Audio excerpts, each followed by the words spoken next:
This is an Evergreen Media Network studio production. Broadcasting from the Evergreen Media Network studios in Vero Beach, Florida. It's Huntin with Heather. Hey y'all, welcome to Huntin with Heather. I am your host, Heather Hawk. This is season 1, episode 14. If this is your first time, welcome. This show is dedicated to all those who love to hunt, love the outdoors, and those who want to learn more. Whether you're a seasoned hunter or a green hunter, this show is going to be packed full of information. We're going to talk deer, turkey, and everything in between. And of course, you can't forget about the stories that keep us coming back for more. So grab a seat, sit back, and let's talk hunting. So you guys, season 1, and we are rolling through the season, y'all. We are now rolling into turkey season, which is probably by far my favorite season of all. And there's just something about those the spring season gobblers and hearing them call and gobble. And so I'm super excited. We are starting our season here, which would be north of 70 and Zone B in Florida. And this weekend is opening weekend, and I couldn't be more pumped. Before I introduce my guest, though, I wanted to give you guys a little bit of fun facts or some things about turkeys that for the non-hunters that they might want to know and that find quite interesting. So there's 5 species of turkeys here in the North America and the 49 states, the lower 49 states. The first one being the Osceola turkey, which is probably one of the most sought out turkey, and it's one of the hardest, they say, to get. Typically that turkey, the Osceola turkey, is Orlando South. You might get some a little north of Orlando, but they might be hybrid, so you got to be careful where you hunt there for Osceolas. But then you go into the eastern turkey, which would be, I would say, North Florida, South Georgia, all the way up the eastern coast over to Mississippi. Then you have your Merriams, which would be in your mountainous areas out west and the Rocky Mountains. And then you have your Rio Grande, which would be Texas, Arkansas, and those areas. And then the Rio Grande, yep. And then you have your Gold, which would be out in Arizona and New Mexico is in that area. So pretty cool. People like to try to get all those turkeys, which would be the Grand Slam, or you have some that actually want to hunt all 49 states to get their, the 49 states, their turkey in the 49 states. I have a girl that's coming in this weekend who is working on that. So I hope she gets a turkey this weekend. So some more fun facts I'd like to tell you about the wild turkey, which is they can see y'all so well. They can see 3 times 20/20 vision. They can see all spectrum of color, and they can even see the blue like UV light. So that means, you know how we wash our clothes in the detergent and it has a lot of that blue UV color in it? They can actually see that. Crazy, right? And then they actually can see you blink. That is how well their vision is. They have a 270 perspective vision, and so which is great for hunters and predators. They roost in trees. So a lot of people, they actually can fly, they roost in trees, and they can actually cover 18 miles of ground, which is amazing to think of that. So there's some fun facts for you about the wild turkeys. You guys, we're going to talk about turkeys. We're going to talk about hunting, just all kinds of hunting. And my guest today, I have the honor of having a friend of mine that I've actually known since I was a little girl. And I have just admired her since a little girl because she is a beautiful inside and beautiful out. And so it was just a great honor when she said she would do the podcast with me. And now we are older and we share this realm of hunting and being female hunters together. So I'm really excited to have her on. And without further ado, Miss Donna Vickers, thank you. Thank you for having me, Heather. Thanks for coming on. And we met the other evening, and we were just talking hunting, and it was so cool to be able to sit and talk with you about that and to know that you really enjoy and have that same passion as I do for hunting. Absolutely. Yes, I do. So how did you get And let's start a little bit. So how did you get into hunting? Like when did you start? Oh my gosh. My husband has been an avid hunter, and he's actually my mentor. and he's the one that shared all his experience with me. And my boys, when they were little, they wanted to do a lot of the outdoor stuff. So I literally didn't hunt a whole lot when they were little, but I would go sit with them. So just being outdoors. And then as the years went on, I'm like, hey, I want to do this. So my husband's like, okay, this is how you're going to do it. You need to learn the proper way to hunt, shoot, respect the animals. And that's how I got started. That picture that was just shown, was that was that one of your first years, or maybe? No, that was about 18 years ago. Wow. And that was in Georgia. And we had my boys with us then. So yeah, that was how fun. Yeah. I've been probably hunting for about 20 something years. Wow. But bow hunting, that's a little bit newer.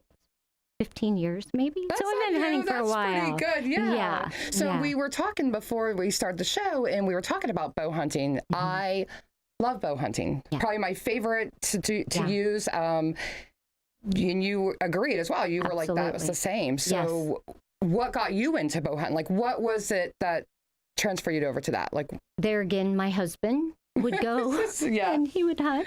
And then my boys got into not bow hunting, but just shooting bows and stuff. And we would do a few tournaments, and I never could bow hunt or even pick up a bow. Being left-handed, nobody had a left-handed bow.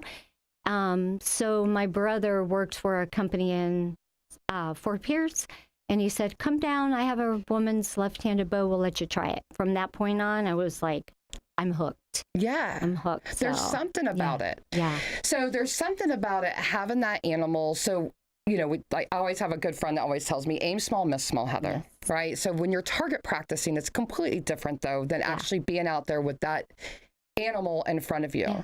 Up close. I don't know what your range is of shooting, but I don't like to shoot anything over maybe 40 yards.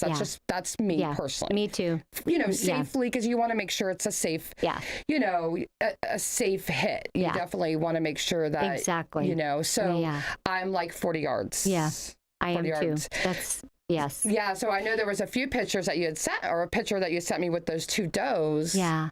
That was actually in Fort Pierce at the Adams Ranch. We had friends that and that was like the last day of hunting season. So that was probably about a 30-yard shot for one. Wow. And then I stayed in the tree and got another one. Another one came out. I was harvested another one. Absolutely. Yeah, my husband always says, stay. Yeah. Do not get down. Yeah. Like, you know, you harvest one, just stay. Yeah. Because you never know if something else is going to show up. Absolutely. So, and that's what happened there. Say, exactly. And that paid out, right? Yep, just sitting there and having the patience of waiting it out. Because you want to get down. You want to get to your animal. You want to, like, make sure, you know.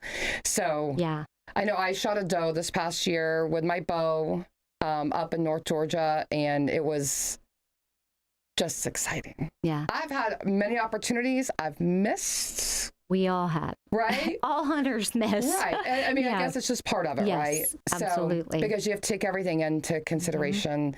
The adrenaline. Oh, the first time I drew my bow back, and I've mentioned this on a previous show, I thought it was broke. Yeah. I had the opportunity, a buck came out, and I went to draw back, and I couldn't. Like, I just had so much going through me, and I was like, and my husband happened to be there, and he was like, it's not broke. Yeah. It's you. Yeah. So... Your adrenaline. Yeah. So I've learned. Yeah. So you mentioned, though, that you would love to be able to harvest a turkey with your bow. Now, yes. Talk about a small target. Oh, yeah. Absolutely. And I keep telling my husband, when I turkey hunt, we mainly turkey hunt together. He does all my calling. He doesn't really turkey hunt, but he does the calling for me, and we do it. That's the best part of turkey hunting, is calling them in. It is, but I am the type, I want to do it all by myself. So a few times I have gone by myself. I have harvested turkeys by myself, but I keep saying, I want to hunt with a bow for turkeys. Yeah. And he's like, well, we have to bring a shotgun in your bow. I said, that's okay. Yeah. That's okay. Because you do take a lot of stuff. Yeah, you when do. you have when you're turkey hunting. Yeah. You know. You gotta have your backup too. Yeah, absolutely. You gotta have your backup, right? Absolutely. So it's funny that you say that, because my husband and I, you know, like, he was my mentor in hunting, and so patient, right? I learned, but now we do not sit together. Yeah. Like, I think, and it's so funny because he's been hunting since he was like in diapers, but not literally, but you know. And so I've only been hunting for a decade, and I'm like, I don't want you sitting. You're loud. You're, you know, whatever it is. But also not just that. I think we see it differently. And I don't know if I think women see it differently. Not that we don't have the same goal. Right. We all have that same goal, right? Yeah. But I think we see it differently. Like, we take in everything. Absolutely. We take in the breeze. We take in the solitude of, you know, just being out there. We take in, not that they don't. I'm just... the flowers, the butterflies, the birds, you know, like, we just take that all in. The world waking up in the morning. It is. And that, yeah. So we don't get to hunt. My husband and I don't hunt a lot together. And he is a phenomenal, like, turkey talker, I call him, because I love talking turkey too. But he can just call him in, talk to him, and there's nothing better than that, talking turkey. Yeah, like, honestly, the back of my shirt says "Talk Turkey" to me. Yeah, because it's so much fun. Like, you call, they talk back, you know, or there's nothing better than calling that turkey in from 100, 200 yards, and you've called him in. How, like, that's exciting. Is it not? I mean, you just like... Yeah. Whether or not you go home with one or harvest one, just the whole experience of the calling them and them coming in and doing their little strut, their dance and their... That's what I love. That's probably why it's probably my favorite, because there's such an interaction with them. Now, there's times you go out, you don't hear them, but like you said, just hearing them is a good day. That's a good morning to be able to hear a turkey gobble. Yeah. And but I probably, one of my best times would be when I was up in North Georgia. They're really boisterous up there, more so than here. I feel like the hens are. Yeah. I was hunting with my husband then, and we got a great lesson in turkey and hens, you know, and they were just...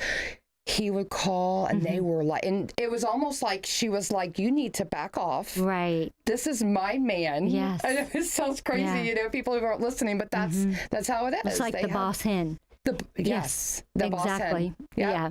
And then you have your tom, and you can tell they're the different gobbles because they're a very strong gobble. They're like the general with, you know, like, and then you've got your Jakes. Yeah.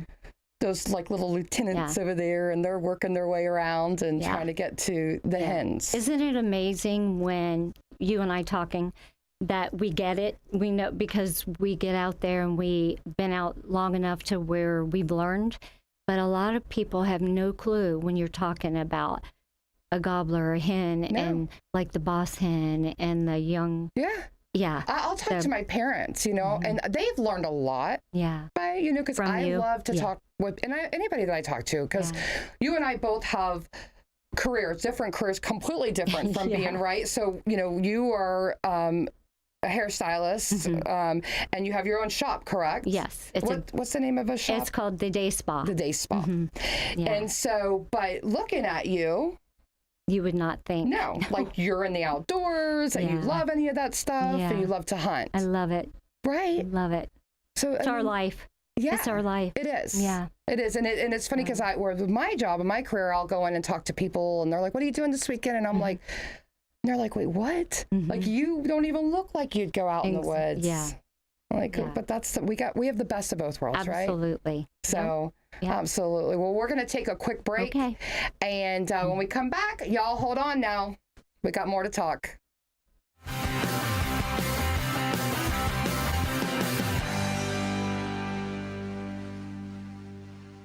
Paris Family Chiropractic understands after a long day in the woods, tracking and hunting, your back might be crying out louder than a call to the wild. Paris Family Chiropractic specializes in back, neck, and shoulder pain relief, carpal tunnel, disc injury treatment, headaches and migraines, sciatica treatment, and so much more. Get back to your prime hunting form. Visit ParisFamilyChiro.com and schedule your appointment today. Paris Family Chiropractic, Vero Beach. Hi, I'm Eric Flowers, your Indian River County Sheriff, and we are hiring immediately. Get involved in an exciting career and help your community thrive.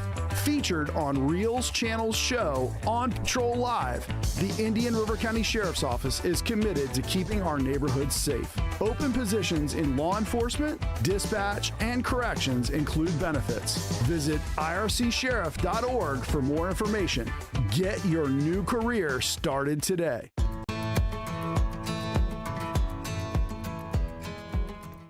Welcome back to Huntin' with Heather. I today am sitting here with a friend of mine, Donna Vickers, and we are talking spring turkey, which is almost here, you guys, for north of 70. So we are pumped up and excited. Again, it's opening weekend. Donna, you're hunting this weekend? Yes. Okay. Yes. And you hunt around in this area local? Yeah. Right? A little bit north of here. A little bit north. Yeah. So you're getting that, hopefully get that Osceola. Yeah. Yeah, I hope so. Yeah. Yeah. And then where else? You hunt anywhere else? Yeah, in Georgia. Georgia. Right over the Florida-Georgia line. We're headed there next week. We'll be there for almost a week. Yeah.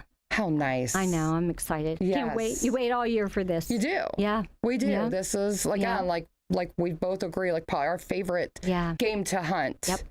So when you're sitting, do you sit in a blind or do you just like walk and stalk, or do you? Both. Well, we make blinds, out in the, usually we just find an area that we think we want to sit and we do our own little blind and brush it in. I love doing that. I know. And then we will get up and move around and hunt and stalk and yeah. If we don't get anything coming in for a while, get up and move we'll around. Move. Yeah, we'll move around. So where was that bird at? Is that here in Florida? That looks one like, or is that Eastern? Is in Georgia. In Eastern. Georgia. Yeah. So it's crazy. People are that like, was last year. Oh, what? I'm sorry. Yeah, no, you're fine. I have to say this because I hunted for 3 or 4 days and we were getting ready to leave, and my husband said, I was sitting and he said, when do you want to leave? I said, I'm not leaving until I go home with one. I love it. So it was about, we had moved and it was about 12 o'clock. And he said, when do you want to leave? I said, 12:30. And all of a sudden I looked to my left and I'm like, there's a bird. There's a bird. They're so quiet, and he was too. far enough away from me because he was doing my calling. He never saw the bird. I heard it drumming. Oh, it was that is drumming. The coolest. So coolest sound too. If you've never heard that, go YouTube turkey drumming. So it is cool. Yeah, it was awesome. Yeah. But as quick as it happened that quick. I know. Yeah, it was over. Yeah, so it's funny because you hear them. Typically, a lot of times you'll hear the turkeys. They're real loud in the morning. They're very boisterous, and they're just and then they come down from the roast and they just stop. Yeah. And then you're like, okay, where are they at? Mm-hmm. And then it just they just pop up and they're so quiet. You don't even realize they're right there. Yeah. And then it's like, bam, unless you hear them drumming. Right. It was awesome. I kept hearing, and I'm like, that's drumming. Because you almost, if you're close enough, you can feel the ground. Feel it. Yeah, moving or doing like a vibration. Yes. Yeah. I heard it for the first time last year, and I've been turkey hunting for a while, and I was sitting on the ground, and I heard them right up above me. We were, and so it was like, is that what I think it is? You know, and I've listened to and watched it on YouTube, so kind of, but it's what a cool. Yeah, it is. See, turkeys are just, you guys are just fascinating. I know to other we're people. Obsessed. We are, but and they're not only fascinating and amazing animals, they're also really good to eat. I'm not gonna lie. Yeah, they're great. They have big breast. That's what we like to eat, the breast, and then we fry it. We cut them up, fry them up in nuggets. Yeah, I have an excellent recipe you might want to try. Oh, definitely. It's with the medallion, and it's white wine, cream sauce, and you put it over long grain wild rice. Yes. It is amazing. Okay, I have to have that before you leave. Yeah. Definitely, or send it to me, definitely. Yeah. So it is a very good they're good, great to eat. Yes, they are. Let's talk. I do want to talk a little bit about, I know you have also jewelry that you make. Yes. Right? Mm-hmm. So what do you make it out? I mean, what is it made out of? You actually have one on right now. Yeah, if you wanna it's show. this is actually made out of, I don't know if you can see it. Yeah. It's the tip of the deer horn, which is cut, and usually, like, this one was one that I had harvested, oh my goodness, probably 20 something years ago, and it wasn't a deer that we had mounted, but we had the horns. So I took it, and so what I do is, if you have a horn, I can make the charm out of it, or I have them to where I purchase them from a vendor who gets them from sheds. But most of my jewelry, I do some white gold and silver, but it's also gold filled, so it's going to be more affordable. Right, it's not plated, so it's not going to turn, but I hand make everything. And the name of the business is Stone and Olive. Okay. And right now I don't have a website. I used to be on Etsy, but at my day spa, I display everything. So okay. Well, you're going to have to get one after this. Yes. Get a website. Yes, I know. That's next. I do parties and stuff too. Oh, you do? Okay. Yes, I do home parties. I also have have clothing and stuff too. So, in my little day spa in the front's like a boutique. Oh, that's awesome. So, yeah. You're a woman of many I should have brought, and I'm going to bring it to you. I do soaps and lotions and scrubs that everything's made from organic, like essential oils. Oh, I love it. Yeah. I love it. Yeah. Gotta go get this, you guys. Day Spa. We can find you at the Day Spa, 1603 10th Avenue. There you go. There you go. And you have a phone number? What is your phone number? 772-633-9829. Okay, ladies or fellas. Yeah. For your women, and you want something unique and handmade, this would be perfect. Yeah. I'm definitely going to go check it out. I've seen a few of your pieces, and I've really, really admired them. I'm going to bring you a piece of antler. And if you have jewelry that is broken or you want to do something different, I do custom stuff too. So, I have lots of women bringing me stuff, say, hey, can you change this? So, I love it. Yeah. Well, I can't wait to get a piece of that jewelry, get something made, because I definitely like your shotgun shell. Yeah. If you save is it the rim or the we can do something with that too. Oh, that's cool. Yeah. So, fascinating. Yeah. Go check her out, you guys. Or go back and listen to this, and you can get the phone number and the address of where her store is. So before we finish, I just want to talk a little bit about what is something that you've really learned, something that you could share with another huntress, another hunter, something, about the woods or anything that you could share with somebody, like some good tips. First off, patience. Patience. That's what I can say. Absolutely. And just enjoying the outdoors. Enjoy it, yes. Yeah. I know. The beauty of the outdoors. Everyone says that. Almost everybody says that. Yeah. Just to take it all in. Yeah, absolutely. Right? Yep. I heard a podcast the other day, and the guy was like, patience, those 3 P's, patience, position, and perseverance. That's awesome. Right? That's perfect. Yeah. Yeah. Yeah. So that just something to think about, And if you've never hunted and you're interested in wanting to hunt, feel free to reach out to me, or you can reach out to Donna. She's done the Woman of the Outdoor hunt, or you've done some hunts, or some women, just women hunts. Yes. And so, you can do it without men. Not that we don't like to do it. I mean, we love our men and we have learned from them, but if you want to do it on your own, go do it. I encourage it. Absolutely. Yeah. Yes. It's very empowering. So thank you, Donna. This has been a great show, and I love y'all, and go get outdoors, y'all.